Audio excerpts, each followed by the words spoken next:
Hi, welcome to Fajis.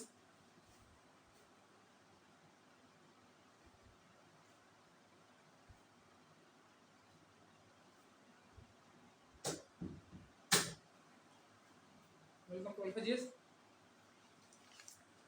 जो है नई बैच में आज का जो सबसे इम्पोर्टेंट टॉपिक है, नई बैच में शुरुआत करते हैं इंडियन पॉलिटी का। ठीक है, जितने भी लड़के हैं ऑनलाइन वाले, ठीक है, उसका जो है ध्यान दीजिएगा भाई। इंडियन पॉलिटी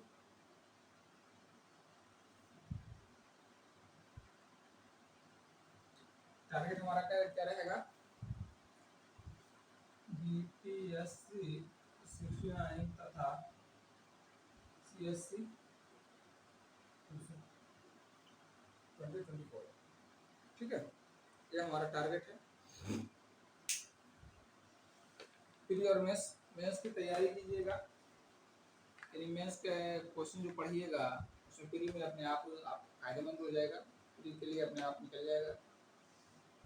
ठीक है, तो आज का टॉपिक है कि किसी भी राज्य व्यवस्था में शासन चलाने के लिए जो आवश्यक तत्व होता है, राज राज्य के लिए क्या है आवश्यक तत्व, गवर्नमेंट स्टेट के लिए आवश्यक तत्व इसका क्या है? भूभाग होना चाहिए, दूसरा जनसंख्या होना चाहिए, शासन करने वाला होना चाहिए। ठीक है, शासन किस पे करेंगे? जहाँ भूभाग रहेगा, जनसंख्या रहेगा, तभी शासन हो पाएगा। तो अनिवार्य रूप से हम जो शासन करेंगे, शासन कैसे किया जाता है या शासन करने का क्या तरीका है प्राचीन काल में, या जो आज का काल है। प्राचीन काल की बात करें तो सीधा तौर पे डायरेक्ट आ जाएगा आपका राजतंत्र। एक मिनट,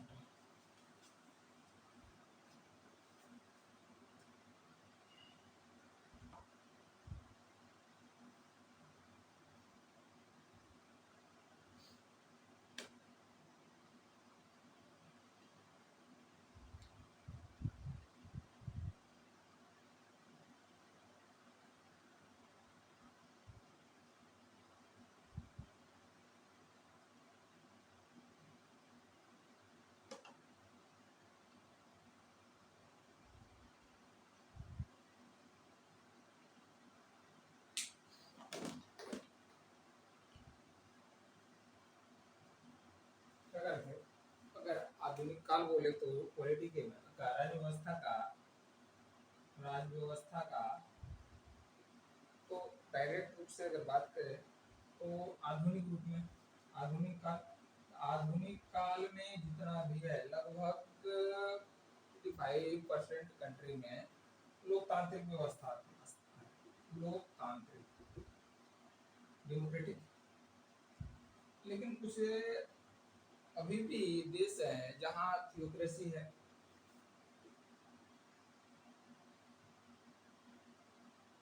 जहाँ थियोक्रेसी है, डेमोक्रेटिक ना हो करके। प्राचीन काल की अगर बात करें, प्राचीन काल का मतलब है राजतंत्र। राजतंत्र का तात्पर्य राजा का शासन। ठीक है, राजतंत्र का तात्पर्य है राजा का शासन।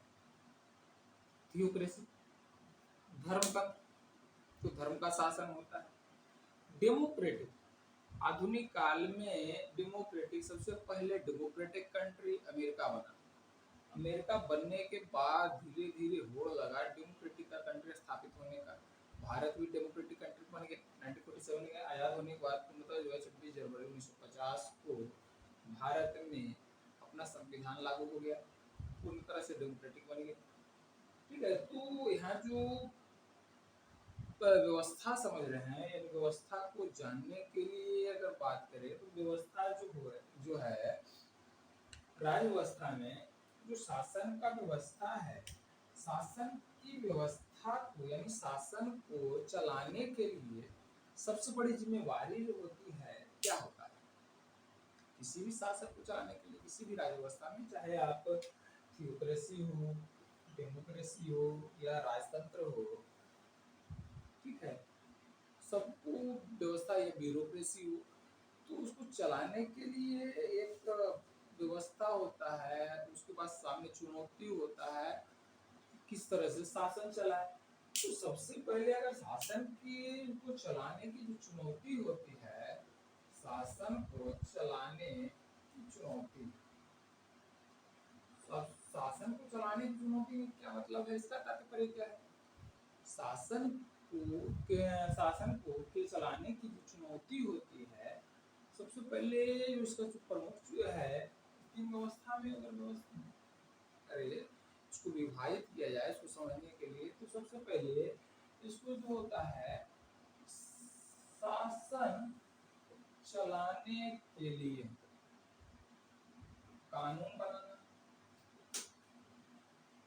अगर कोई कानून नहीं रहेगा, भीड़ से भीड़ चाल वाला हो जाएगा, बिना कानून कोई कुछ कर रहा है, कोई कुछ कर रहा है, होता है।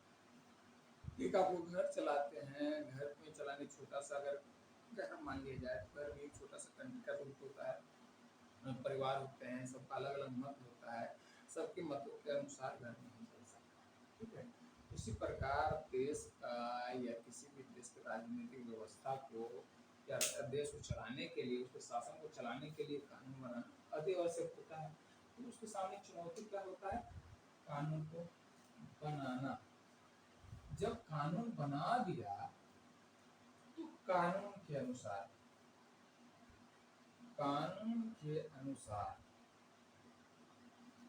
शासन चलाना। कानून बना दिया तो कानून, ठीक है, कानून बना दिया, लिख दिया, या जो भी है मौखिक रूप से या लिखित रूप से कानून बना दिया।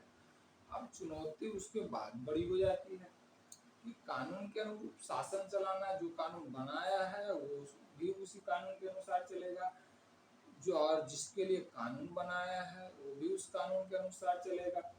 तो कानून के अनुसार जो है शासन स्थापित करना या शासन चलाना। तीसरा है, जब कानून बन जाएगा उसके अनुरूप शासन होगा। मत अलग अलग होते हैं, किसी के मत के अनुसार कानून नहीं बना है लेकिन शासन उस पर चलाया जाता है, तो क्या होगा? विवाद उत्पन्न होगा। तो विवाद किसके किसके बीच उत्पन्न होगा? विवाद दो व्यक्ति के बीच में होगा, यानी इसको कहते हैं व्यक्तियों के बीच विवाद उत्पन्न होगा। या किसके बीच उत्पन्न होगा? व्यक्ति के अलावा व्यक्ति तथा सरकार के बीच उत्पन्न होगा। व्यक्ति तथा सरकार के बीच विवाद उत्पन्न होगा। दो व्यक्ति के आपस में झगड़ा हो गया, विवाद उत्पन्न हो गया कानून को लेकर के, तो कह रहा भाई रूल ये कहता है, आप ये कर रहे हो, विवाद उत्पन्न हो गया। व्यक्ति है, व्यक्ति के अनुरूप जो है नहीं चला, विवाद किसके बीच हुआ? व्यक्ति और सरकार के बीच हुआ। तो व्यक्ति के बीच विवाद तथा व्यक्ति तथा सरकार के बीच के विवाद का निराकरण करना, निराकरण कानून के अनुरूप करना। कानून के जो कानून बनाए हैं उसके अनुरूप करना, उसके अनुरूप करना, ठीक है, कानून के अनुरूप करना। ये तीन मुख्य चुनौती है किसी भी राज्य व्यवस्था में शासन चलाने की, ठीक है। पहले क्या था कि लोकतांत्रिक व्यवस्था न होकर के क्या था? राजतांत्रिक व्यवस्था था, और क्या नाम है? धर्मतंत्र था। धर्मतंत्र। तो राजतांत्रिक व्यवस्था में जो होता था, राजा प्रमुख होता था, सर्व कौन होता था? राजा होता था सबसे ऊपर। राजा क्या था? न्यायालय भी यही था, कानून भी यही बनाता था, कानून भी यही तोड़ता था। अगर उसके ऊपर कानून की बात आए उस कानून को राजा तोड़ देता था। तो न्यायालय की बात करें तो राजा के ऊपर कोई न्यायालय नहीं था, लेकिन राजा जो कह देता था, क्या कहता है? लूथरनों का मेरे शब्द ही कानून है। लूथरनों बोला था न्याय होता है, राजा ही सब कुछ होता था। थियोक्रेसी धर्म है, धर्मतंत्र में जो जिसके अनुसार, जिस धर्म के अनुसार धर्मतंत्र चल रहा है, यानी धर्म के अनुसार शासन चल रहा है, तो उस धर्म के जो उच्च अधिकारी होता है, सर्वोच्च अधिकारी या सबसे बड़ा अधिकारी, उसका प्रधान होता है। वो जो कह दिया वो एक कानून हो गया। लेकिन जब लोकतंत्र की बात आती है, लोकतंत्र में ऐसा नहीं है। धीरे धीरे क्या हुआ, जब 1776 में अमेरिका आजाद हुआ, एक ब्यूरोक्रेटिक कंट्री बना, धीरे धीरे में जन चेतना जागी, पूरे देश में जन चेतना जागी और लोकतांत्रिक व्यवस्था स्थापित होना शुरू हो गया।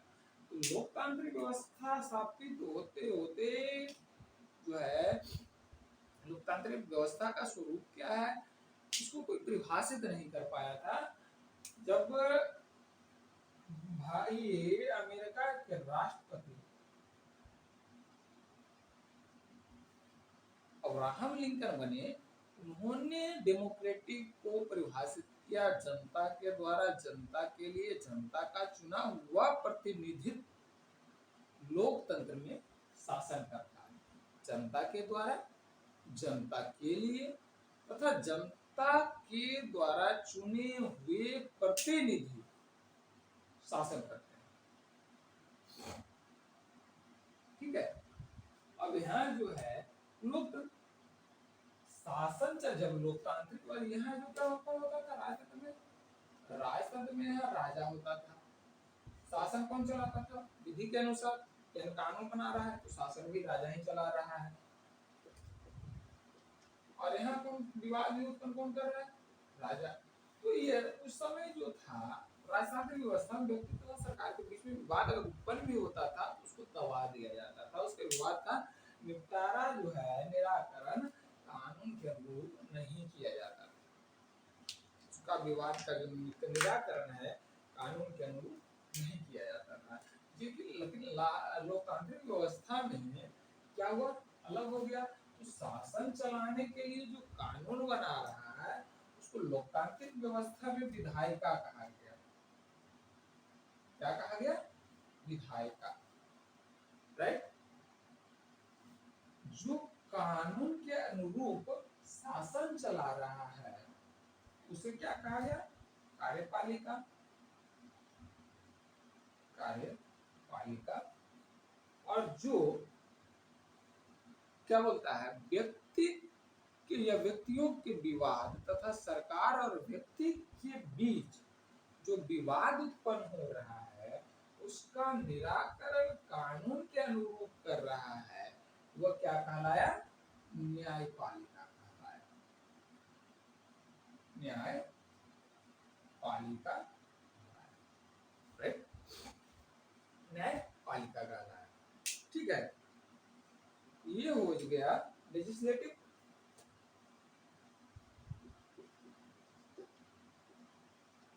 Executive, judiciary.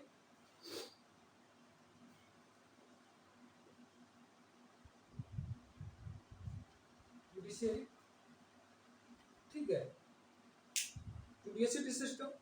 अब जो है कानून बन गया, कार्यपालिका उसको शासन के अनुरूप शासन चला रहा है कानून के अनुसार, जुडिशरी उसका जो है निराकरण कर रहा है।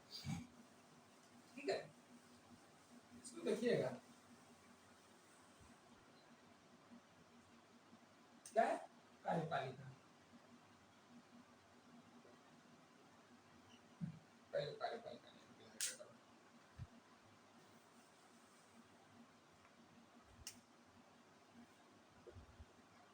विधायिका, उसको कहते हैं लेजिस्लेटिव।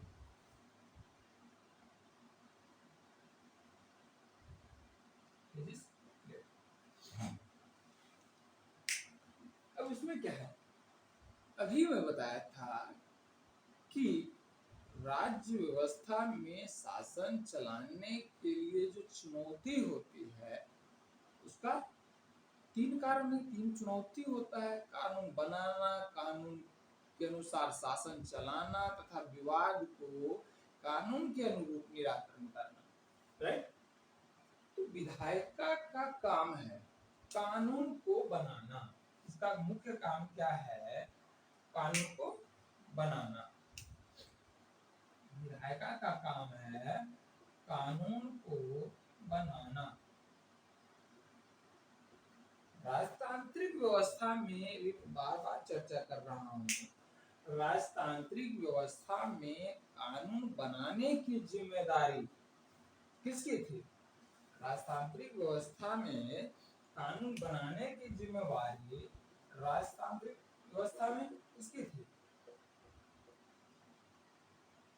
राजतांत्रिक व्यवस्था में राजा की थी। धर्मतंत्र में अभी धर्मतंत्र कहाँ है? लगभग मुस्लिम कंट्री जितने भी हैं उसमें धर्मतंत्र ही है। चाहे आप तालिबान ले लो, इधर क्या नाम है, सब जितने भी शरिया कानून चलता है वो धर्मतंत्र ही है। धर्म तांत्रिक में धर्मगुरु है, ठीक है, उसका काम है। लेकिन जैसे लोग डेमोक्रेटिक कंट्री में आते हैं या डेमोक्रेटिक सिस्टम में आते हैं, तो डेमोक्रेटिक सिस्टम में क्या है? डेमोक्रेटिक सिस्टम में कानून किसके लिए बनाया गया? जनता के लिए बनाया जाएगा, क्योंकि जनता के चुने हुए प्रतिनिधि शासन कर रहे हैं। तो वह या वे जो है कानून किसके अनुरूप बनाएंगे? जनता के भी अनुरूप बनाएंगे। और जनता के अनुरूप बनाएंगे तो ये कानून अकेला तो बना नहीं सकता कोई। उसके लिए क्या है? विधायिका है। विधायिका कौन बनाएगा?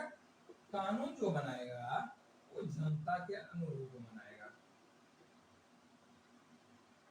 जनता के अनुरूप कानून बनाएगा। जनता के अनुरूप होना चाहिए, जनता की इच्छा अनुसार होना चाहिए।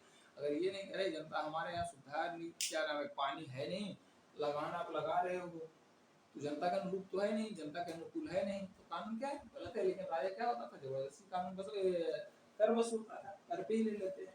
लेकिन विधायक इसमें जो है डेमोक्रेटिक कंट्री में अगर सूखा है या पहाड़ी क्षेत्र है जहाँ पैदावार नहीं होता वहाँ कम लगाता है, लगाने नहीं लगाता है लगाने, ठीक है। तो कानून क्या है? जनता के अनुरूप होता है, ठीक है। अब जनता के अनुरूप बने इसके लिए डेमोक्रेटिक कंट्री को देखते हैं, डेमोक्रेटिक सिस्टम को देखते हैं। डेमोक्रेटिक सिस्टम में क्या करता है?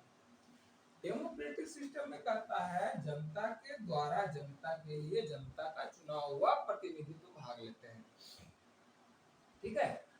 अब ये जनता के लिए डेमोक्रेटिक सिस्टम दो प्रकार का होता है। अब एक होता है डायरेक्ट डेमोक्रेटिक,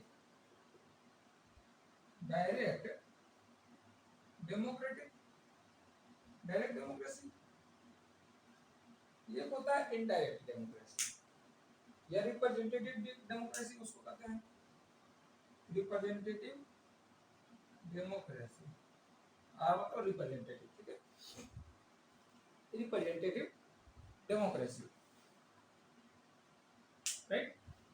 अब डेमोक्रेसी जो ये है डायरेक्ट डेमोक्रेसी जो स्विट्जरलैंड में है, इसमें जो है सीधे रूप से, ध्यान रखिएगा, डायरेक्ट डेमोक्रेसी में सीधे रूप से जनता का मत जान लिया जाता है, डायरेक्ट रूप से हाथ उठा के। क्योंकि वहां जो जनसंख्या कम है, या सीधे कहें कि जिस देश में जनसंख्या कम है वहां डायरेक्ट डेमोक्रेसी लागू है, और वहां जो है जनता का जो मन है यानी जनता का जो अनुरूप है, जनता की इच्छा को डायरेक्ट रूप से मान लिया जाता है कि आपकी इच्छा क्या है, कानून आपके अनुरूप है या नहीं। जैसे अभी जो है किसान बिल वाला आया था, उसको भी चर्चा करेंगे, ठीक है। तो डायरेक्ट रूप से मान लिया, जान लेता है भाई ये जनता के अनुरूप नहीं है, उसको हटा दिया, बात खत्म। लेकिन रिप्रेजेंटेटिव डेमोक्रेसी जो है पेचीदा थोड़ा सा है। रिप्रेजेंटेटिव डेमोक्रेसी, रिप्रेजेंटेटिव डेमोक्रेसी में ये क्या कहता है, इसमें डायरेक्ट डायरेक्ट जनता का इन्वॉल्वमेंट नहीं है, क्योंकि जनसंख्या बहुत ज्यादा है, भारत की जनसंख्या बहुत ज्यादा, लगभग कितना है 1.5 अरब 1.5 अरब करीब।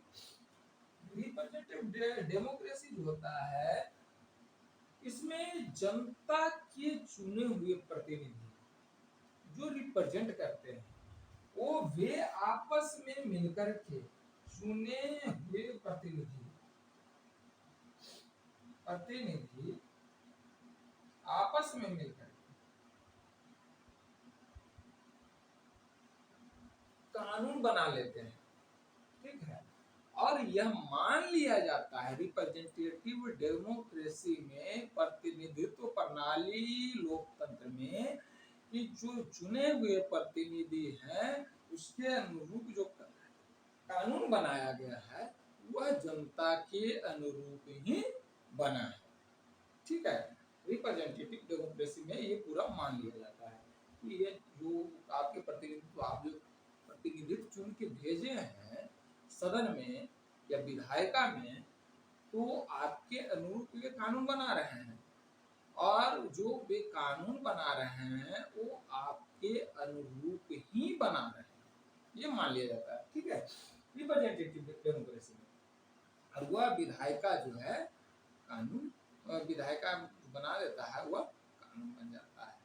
अब कानून कैसे, भारत में जैसे कंट्री है, क्या होता है मुख्य रूप से अगर जितने भी है फेडरल सिस्टम में, वो दो तरह का सदन, दो सदनों का प्रयोग करता है, उसमें दो सदन की संघीय व्यवस्था होता है फेडरल सिस्टम में, जिसको कहते हैं संघीय व्यवस्था, संघीय व्यवस्था फेडरल सिस्टम।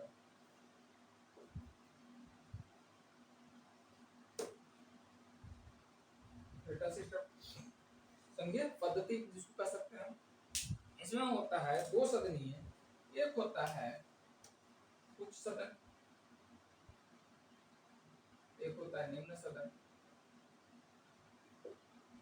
भारत क्या है, भारत में फेडरल सिस्टम अपनाया गया है, संघीय व्यवस्था से अपनाया गया है भारत में संघीय व्यवस्था। और कहा किसके किसके संघीय व्यवस्था जो अपनाया है किसके जैसा अपनाया है, संघीय व्यवस्था जो अपनाया है इंग्लैंड के जैसा, इंग्लैंड में भी वही है, ठीक है, House of Lords and House of Commons England में है। भारत में भी वही व्यवस्था है, उच्च सदन में कहते हैं राज्यसभा और निम्न सदन को कहते हैं लोकसभा। उच्च सदन इसको यह इसलिए बोलते हैं किसका चुनाव, पहला चुनाव इनडायरेक्ट होता है, यह कभी भंग नहीं होता है, यह कभी भंग नहीं होता है। लोकसभा होता है, ये निम्न सदन है, इसका चुनाव डायरेक्ट रूप में होता है, इसका चुनाव डायरेक्ट रूप में होता है, जबकि इसका जो चुनाव है यह जो डायरेक्ट होता है और नियत समय के बाद यह भंग हो जाता है, यह क्या हो जाता है, भंग हो जाता है, राइट। अब नियत समय क्या रखा गया है, वैसे बता देते हैं, ये 5 साल, जब लोकसभा पढ़ेंगे तो नियत समय उसको पढ़ लेंगे, लोकसभा पढ़ेंगे तब। यह जो क्या है इसका नियत समय 5 साल है। अब क्या कर रहा है विधायिका, कानून कैसे बन जाता है, विधायिका द्वारा कोई भी चीज, अगर कोई भी विधेयक पास किया जाए तो कानून पूरा का पूरा जो कानून नहीं बन पाता है, तो उसकी प्रक्रिया क्या है। तो भारतीय संसद जो है फेडरल सिस्टम में, संसद संघीय व्यवस्था में जो है ये होता है कि ये देखो संसद में लोकसभा, राज्यसभा तथा राष्ट्रपति, ये तीनों जो है संसद मिलाकर के संसद बनता है, लोकसभा, राज्यसभा, राष्ट्रपति तीनों मिलाकर के संसद का रूप है, राइट। अब देखिए रिप्रेजेंटेटिव डेमोक्रेसी में आपके चुने हुए जो प्रतिनिधि है एमपी, ठीक है, चाहे राज्यसभा के एमपी हो या लोकसभा के एमपी हो, एमपी आप चुन दिए, वो जाएंगे कहाँ, निम्न सदन या उच्च सदन में जाएंगे, वहां क्या करेंगे, कानून बनाएंगे। वो विधेयक जो है पेश किया कहाँ किए पेश, निम्न सदन में या लोकसभा में। जब लोकसभा में ये पास हो गया, लोकसभा में पास होने के बाद जो है उच्च सदन में आएगा, राज्यसभा में, यहाँ पास हो जाएगा तो वो कहाँ जाएगा, राष्ट्रपति के पास जाएगा। और जब राष्ट्रपति के पास चला जाएगा, उनकी अनुमति मिल जाएगा, तो वह विधेयक क्या हो जाएगा, कानून बन जाएगा। ठीक है, रिप्रेजेंटेटिव डेमोक्रेसी में होता है। बट अगर डायरेक्ट डेमोक्रेसी की बात करें तो सीधे जनता का क्या होता है, इच्छा मान लिया जाता है, उसके अनुरूप जो है कानून बना दिया जाता है। लेकिन डायरेक्ट डेमोक्रेसी जो है हर जगह संभव नहीं है, क्योंकि जनसंख्या बहुत है, तो एक जनसंख्या को भीड़ लगाना नहीं हो सकता है, उसकी इच्छा को नहीं जाना जा सकता है। जैसे 1.5 अरब जनसंख्या भारत की, तो उसकी इच्छा को नहीं माना जा सकता है। ठीक है, जो उसके चुने हुए प्रतिनिधित्व हैं वही कानून बनाएंगे। राइट, आगे है, राइट, यहाँ तक। अब आते हैं कार्यपालिका पे।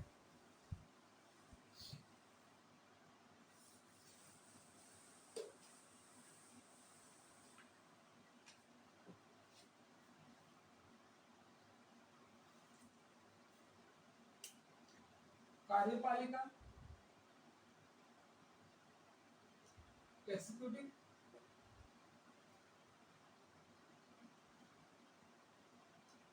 कार्यपालिका, वही चीज मैं दोहराऊंगा। लोकतांत्रिक व्यवस्था है, राजतंत्र में कार्यपालिका मैं पहले बता चुका हूँ। कार्यपालिका जो है राजतांत्रिक व्यवस्था में राजा होता था, धर्मतंत्र में वही सब कुछ धर्म गुरु जो होता था वो कार्यपालिका का प्रधान होता था। राजतंत्र में राजा होता था, अगर कानून की बात आए राजा के लिए तो कानून खत्म कर देता था, कानून के अनुसार शासन को चलाता था, राजा जबरदस्ती चलाता था। वो धर्मतंत्र में धर्मगुरु अपने अनुरूप शासन चलाता था, लेकिन लोकतंत्र में जनता के अनुरूप शासन चलता है। ठीक है, तो इसमें कार्यपालिका का जो प्रधान होगा,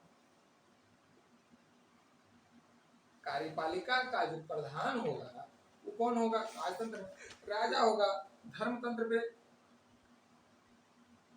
कौन होगा, धर्मगुरु होगा। लोकतंत्र में लोकतंत्र कानून के अनुरूप जो स्थापित करेगा शासन, उसका प्रधान होगा। और कार्यपालिका का मुख्य वर्ग क्या है इसका, देश में विधायिका द्वारा बनाए गए कानून के अनुरूप शासन चलाना, कानून के अनुरूप शासन चलाना किसका काम है, एग्जीक्यूटिव का काम है। एग्जीक्यूटिव कार्यपालिका जिसको बोलते हैं। ठीक है, इसमें जो अगर समझने के लिए या इसको अगर बात करें तो इसे लोकतांत्रिक व्यवस्था में दो तरह से बातें हैं, राजतंत्र को बताने की जरूरत नहीं है। लोकतांत्रिक व्यवस्था में दो तरह से करते हैं। पहला जो आएगा पॉलिटिकल एग्जीक्यूटिव, ये हो गया परमानेंट।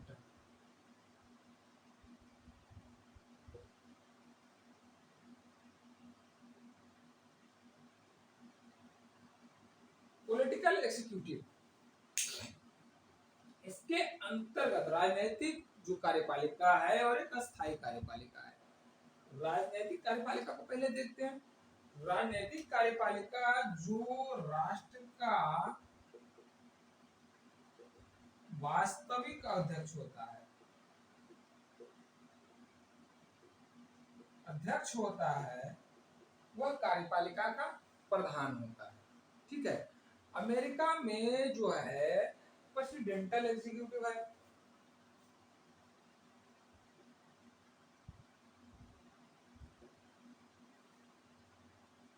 अमेरिका में क्या है, प्रेसिडेंटल एग्जीक्यूटिव है।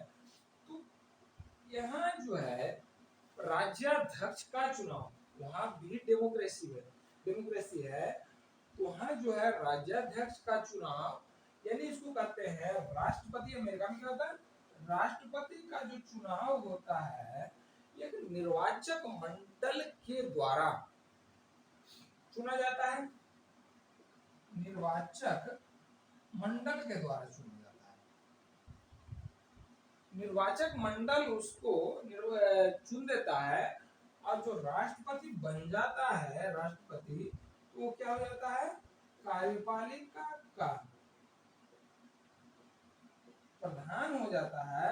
और सारी वास्तविक शक्तियां जो किसके पास हो जाती है अमेरिका में, राष्ट्रपति के पास हो जाती है। कहाँ है, प्रेसिडेंटल एग्जीक्यूटिव में।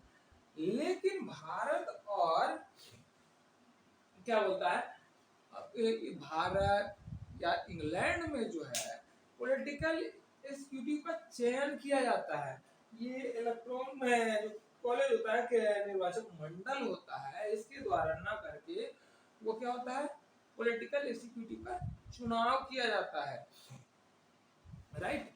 और यह जो चुनाव होता है विधायिका, जो कार्यपालिका होता है, कार्यपालिका के सदस्य जो होते हैं विधायिका से चुने जाते हैं, विधायिका के सदस्यों में से चुना जाता है कार्यपालिका के सदस्य। अभी जो है भारत में भी इसका जो प्रधान होता है राज्याध्यक्ष,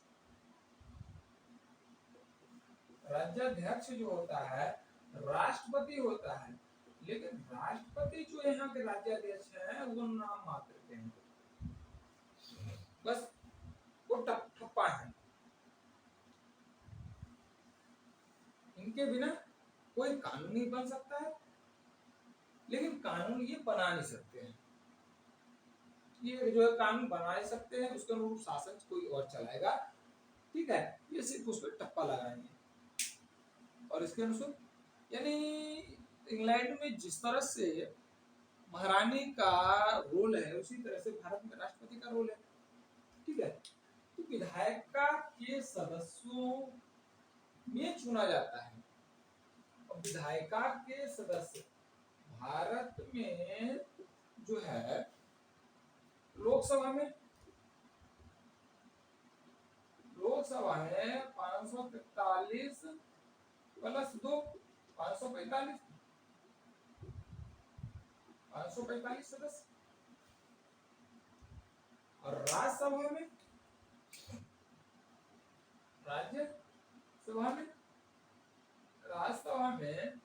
233 प्लस 12 248। दो इंडियन लोकसभा में राष्ट्रपति मनोनीत करते हैं, और 12 जो है राज्यसभा में ऐसे व्यक्ति को जो विशेष अपने क्षेत्र में विशेष योगदान देते हैं उनके लिए मनोनीत करते हैं, ठीक है। तो विधायिका के सदस्यों में से ही कार्यपालिका का सदस्य चुनाव हो जाता है। अब कहता है किसको चुनेगा भाई, इसका जो चुनाव होता है बहुमत, जिस दल जो दल बहुमत में होता है उसके जो सदस्य होते हैं वही कार्यपालिका में जाते हैं बहुमत दल से, और मंत्रिमंडल का गठन करते हैं। क्या करते हैं, मंत्रिमंडल का गठन करते हैं, राइट। मंत्रिमंडल का गठन। अभी मंत्रिमंडल में जो बहुमत दल होता है, मंत्रिमंडल का जो प्रधान होता है, प्रधानमंत्री कौन होते हैं, प्रधानमंत्री होते हैं। मंत्रिमंडल में जो होते हैं प्रधानमंत्री होते हैं, राइट।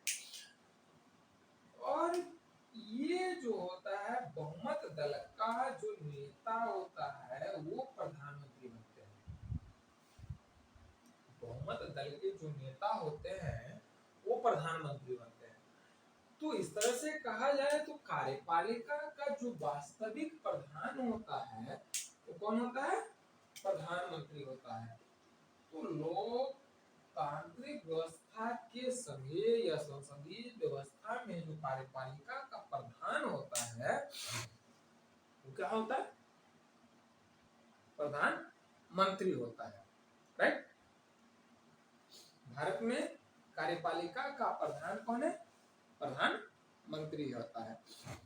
लेकिन जिस देश में ड्यूल एग्जीक्यूटिव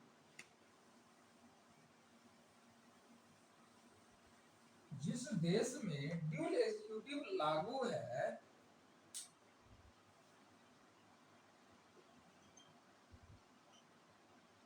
ड्यूल एग्जीक्यूटिव, वहां क्या है? वहां राष्ट्रपति कार्यपालिका का जो शक्ति का विभाजन है, कार्यपालिका की शक्ति का विभाजन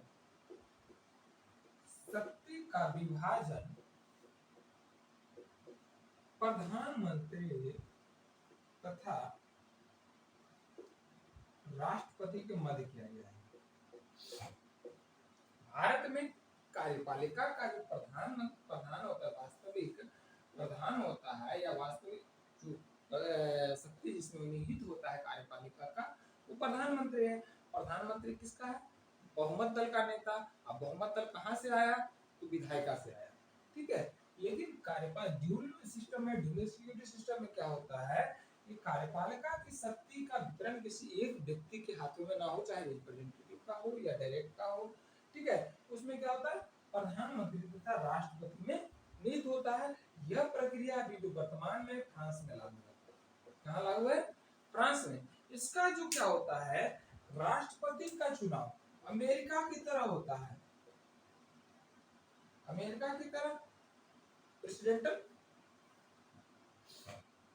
एग्जीक्यूटिव की तरह। यहाँ जो चुनाव होता है प्रधानमंत्री का चुनाव, ये होता है संसदीय संघीय व्यवस्था के अनुसार, यह भी संघीय व्यवस्था के अनुसार ये डायरेक्ट रूप से होता है। तो यहाँ जो है कार्यपालिका की शक्ति जो होता है दोनों व्यक्तियों के मध्य या दो पावरों के मध्य विभाजित होता है। जो पावर होता है वो प्रधानमंत्री और राष्ट्रपति के रूप में होता है। राइट। भारतीय राज्य व्यवस्था में तो ये औपचारिक रूप से कौन है? राष्ट्रपति प्रधान है, और वास्तविक रूप से कार्यपालिका किसके प्रधान होता है? प्रधानमंत्री होता है। अब जवाबदेही की बात है तो जो मंत्रिमंडल होंगे, मंत्रिमंडल में प्रधानमंत्री होंगे, और ये किसके प्रति जवाबदेह होंगे? तो संयुक्त रूप से जो जवाबदेह होंगे वो लोकसभा के प्रति जवाबदेह होंगे। राइट। यहाँ तक। अब आता है एक और बताए थे एग्जीक्यूटिव में, ये तो हो गया पॉलिटिकल एग्जीक्यूटिव। पॉलिटिकल एग्जीक्यूटिव के अलावा देश में शासन व्यवस्था पॉलिटिकल एग्जीक्यूटिव हर जगह पहुंच नहीं पाता है। ठीक है। हर जगह इसकी पहुंच नहीं हो सकती है पॉलिटिकल एग्जीक्यूटिव की। तो इसके लिए एक जो है, या पॉलिटिकल एग्जीक्यूटिव की बात करें तो एक नियत समय के बाद वो चेंज हो जाता है। चाहे राष्ट्रपति का चुनाव हो, अमेरिका में 4 वर्ष के बाद हो, भारत में प्रधानमंत्री का चुनाव लोकसभा 5 साल में भंग हो जाता है। तो 5 साल में इस कानून अलग अलग बनाया, क्या नाम है, नई व्यवस्था बना सकता है, या कानून को विधायिका जो बन गया उसका अनुरूप जो है 5 साल आया फिर उसको चला नहीं सकता है। तो उसको चलाने के लिए डायरेक्ट होता है, डायरेक्ट एग्जीक्यूटिव की व्यवस्था की गई है। डायरेक्ट एग्जीक्यूटिव की व्यवस्था जो की गई है डायरेक्ट में, उसको कहते हैं अस्थाई या परमानेंट, इसको कह सकते हैं परमानेंट। डायरेक्ट की जगह परमानेंट।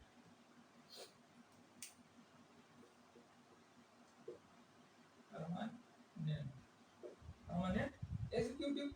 अस्थाई जिसको कहते हैं, अस्थाई कार्यपालिका, अस्थाई कार्यपालिका। अस्थाई कार्यपालिका के लिए जो स्थापित किया गया है वो ब्यूरोक्रेट जिसको कहते हैं,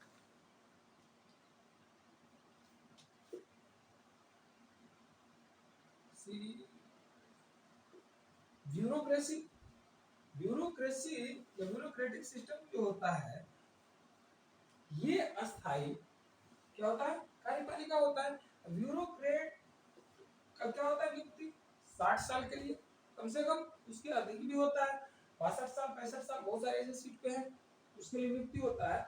लेकिन ये जो है कोई व्यक्ति अगर इस सिस्टम में, इस एग्जीक्यूटिव सिस्टम में अगर डायरेक्ट रूप से मतलब चला गया, नियुक्ति हो गया, तो कितने दिन तक रहेगा?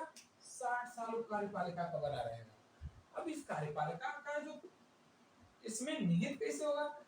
एक जिलाधिकारी है, एडमिनिस्ट्रेशन सिस्टम आईएएस, जिलाधिकारी जिला में कानून के अनुरूप शासन कराएगा, एसडीएम अंचलाधिकारी वो करेगा, बीडीओ प्रखंड विकास पदाधिकारी, खंड विकास पदाधिकारी, यानी जो है ब्यूरोक्रेट का नीचे से ऊपर जो सबसे अगर बात करें तो एडमिनिस्ट्रेशन सिस्टम आईएएस से लेकर के जितने भी है, एसडीएम हो गया, डीएम हो गया, जितने भी है वो ब्यूरोक्रेट का परमानेंट है, परमानेंट एग्जीक्यूटिव है, यानी अस्थायी कार्यपालिका है। वो अस्थायी रूप से देश में कानून व्यवस्था को लागू करते हैं। ठीक है, कानून व्यवस्था के यानी कानून के अनुरूप शासन चलाते हैं। ये डायरेक्ट डेमोक्रेसी हुआ। इनकी नियुक्ति जो होता है चुनाव ना होकर के संघ लोक सेवा आयोग द्वारा किया जाता है। राज्य भी अपना नियुक्ति करता है, क्या करता है? राज्य लोक सेवा आयोग के द्वारा इनकी नियुक्ति करता है। ठीक है, इनसे जो बनते हैं वो डायरेक्ट रूप से कार्यपालिका के अंग होते हैं। कार्यपालिका यानी जो शासन कानून के अनुसार शासन चलाता है, ये डायरेक्ट एग्जीक्यूटिव है, राइट? इनको दिक्कत?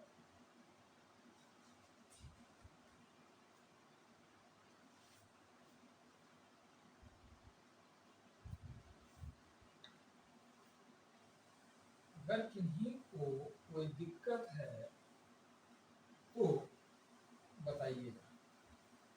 ठीक है, जुडिशियल सिस्टम जो है, न्यायपालिका सबसे अलग हो जाता है। अभिन्न अंग है, लेकिन अगर बात करें तो न्यायपालिका और इससे दोनों अलग हैं। तो हमारे हिसाब से तो ऐसा लगता है कि अगले क्लास में इसका करेंगे न्यायपालिका, क्योंकि काफी लंबा होगा, काफी बैठ नहीं सकते, राइट? 2 घंटे मन नहीं लगेगा पढ़ने में, मन नहीं लगेगा तो पढ़ने का कोई मतलब ही नहीं है।